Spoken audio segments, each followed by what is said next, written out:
안녕하십니까, 김작가 철인의TV입니다. 오늘은 코인 관련된 정보를 좀 나누려고 합니다. 지금 SEC 미국 나스닥에서 비트코인을 보유하고 있는 회사로 구성된 ETF를 승인했다고 합니다. 그러니까 ETF를 승인했다는 게 그 의미가 뭐냐면, 그 비트코인을 소유한 회사들의 그 구성된 것을 승인했다는 거예요. 그러니까 ETF 자체를 승인한 게 아니라 회사를 승인한 거예요. 그래서 지금 캐나다 같은 경우는 비트코인 ETF를 올 초에 승인을 했지만, 미국 나스닥에서는 제일 큰 회사, 그 주식 거래소에서는 승인을 안 하고 있어요. 그래서 이런 점들을 볼 때 앞으로 긍정적으로 10월, 11월에는 정말 ETF 승인이, 비트코인 관련된 승인이 날 거라고 전 개인적으로 생각합니다. 그리고 이분이 지금 이제 브라질 대통령인데요. 브라질이 지금 인구가 2억 명 정도 돼요.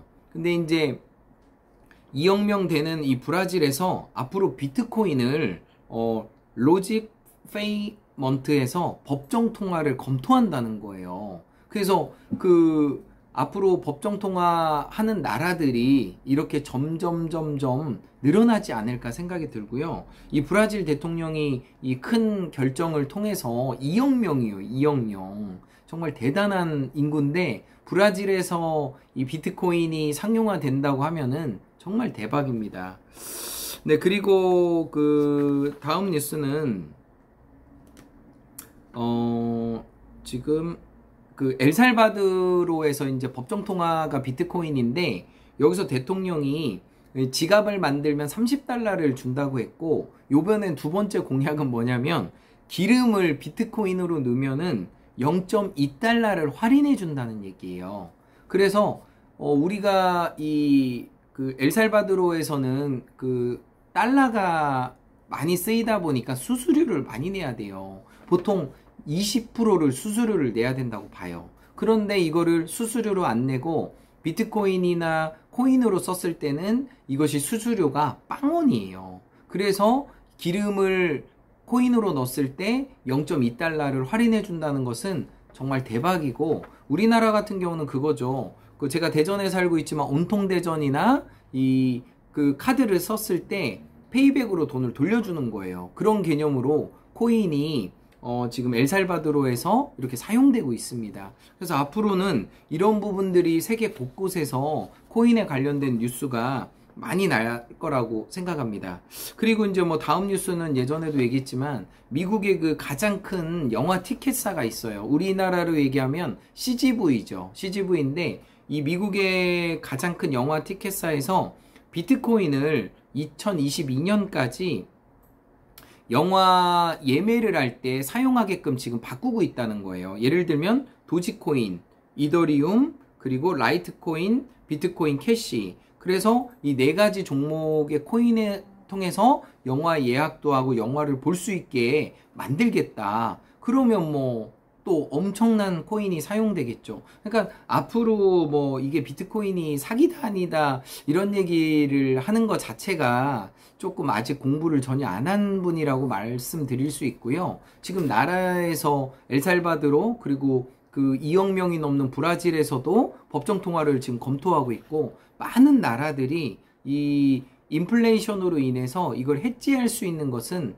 금밖에 없었어요, 솔직히. 근데 이것이 비트코인이라는 디지털 금이 나오면서 이것을 인플레이션을 막을 수 있는 엄청난 기능이 생긴 거예요. 그래서 코인을 하라는 얘기가 아니라 전반적인 분위기가 그렇게 바뀌고 있고, 앞으로 4차 산업에서는 비트코인을 통해서 하는 일이 점점점 많아질 거라는 게 대세라는 것입니다.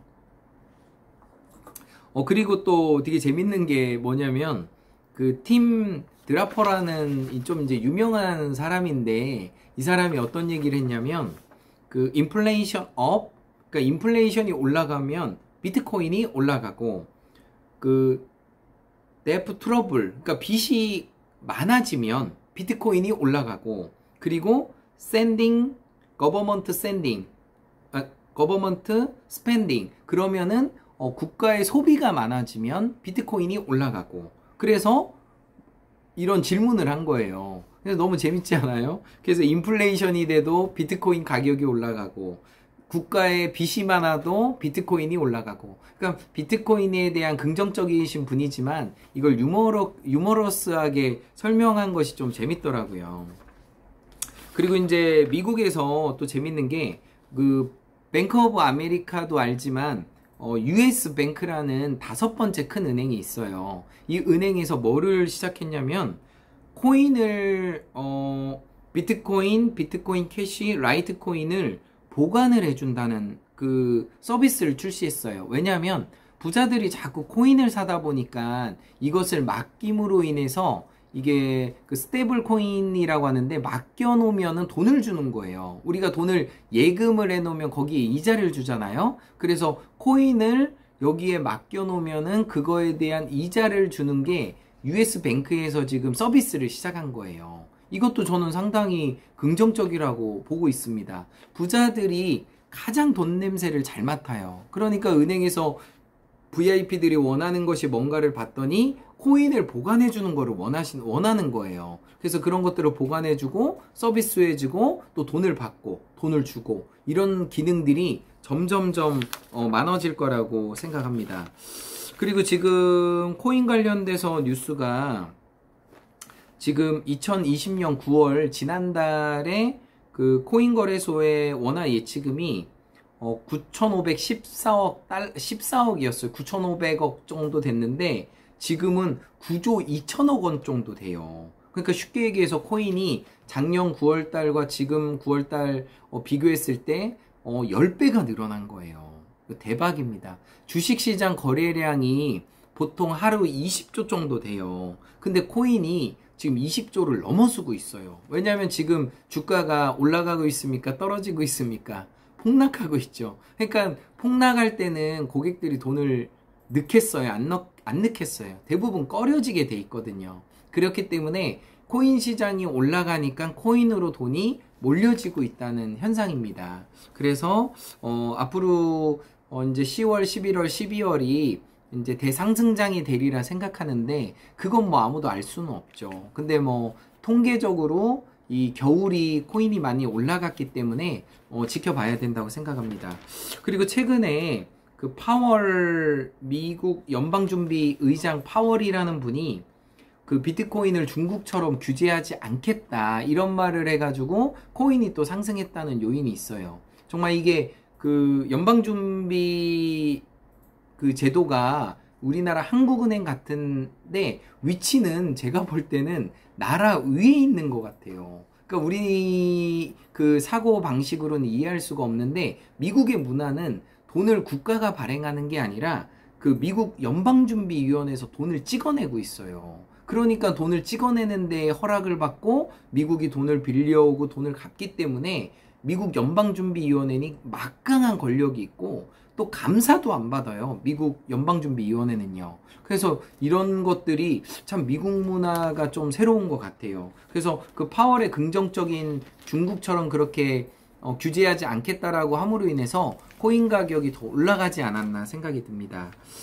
그리고 지금 마지막으로 말씀드리고 싶은 게 코인 관련돼서 뉴스가 가상화폐 ETF가 그 캐나다가 지금 가장 앞서가고 있어요. 그 캐나다에서 가상화폐 상장 지수 펀드 ETF를 공격적으로 상장시키며 미국이 앞서 시장을 공략해 나가고 있다. 그리고 토론토 증시라고 하죠.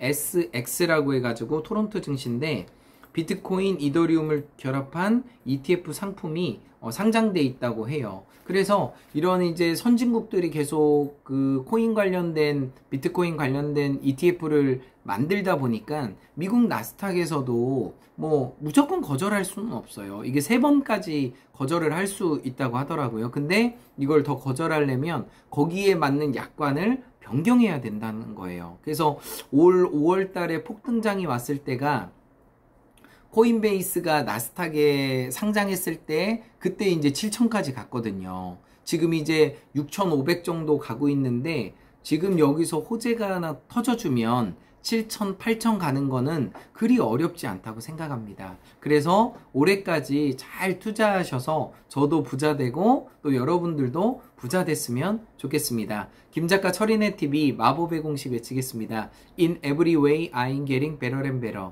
나는 모든 면에서 점점 좋아지고 있다. 감사합니다.